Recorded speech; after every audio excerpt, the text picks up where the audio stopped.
В небольшом городке, где казалось, что все знают друг друга, работала учительница по имени Мэри Хант. Она всегда была строгою и требовательной, но за ее внешней строгостью скрывалась глубокая предвзятость. Мэри не скрывала своего негативного отношения к детям с другим цветом кожи, особенно к маленькой девочке по имени Лайла Джонсон. Лайла была ученицей начальной школы и была одной из немногих чернокожих детей в классе.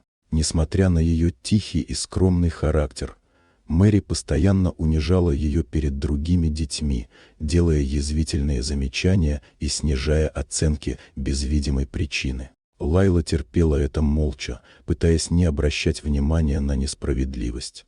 Однако никто в школе не знал, кем была Лайла на самом деле. Она была дочерью Стивена Сигла, известного бизнесмена и мецената, который всегда стоял на страже справедливости и не терпел дискриминации. Стивен следил за жизнью дочери, несмотря на свои постоянные разъезды и занятость, и был осведомлен о происходящем в школе. Узнав о том, как учительница обращается с Лайлой, Стивен решил, что терпеть это нельзя. Он не стал устраивать скандал или обращаться в администрацию, а выбрал иной путь. Он пригласил Мэри в свой офис под предлогом деловой встречи. Когда учительница пришла, она была удивлена, но не подозревала, что ее ждет. Стивен спокойно и уверенно рассказал ей о своих наблюдениях и о том, что он знает, кто такая Лайла. Затем он предложил Мэри пройти тест на восприятие предвзятости, который выявил ее скрытые расистские установки. Но самое удивительное началось после этого. Стивен не только уволил Мэри с работы, но и инициировал для нее обязательные курсы по антидискриминации и работе с детьми из разных культур.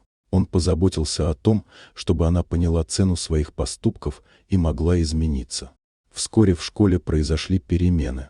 Атмосфера стала более дружелюбной, дети чувствовали себя безопаснее, а Лайла смогла учиться без страха и унижений. История о том, как Стивен Сигл защитил дочь и наказал несправедливую учительницу, стала известна в городе и послужила примером того, как важно бороться с предрассудками и защищать права каждого человека. Если вам понравилась эта история, поставьте лайк и подпишитесь, впереди еще много удивительных рассказов.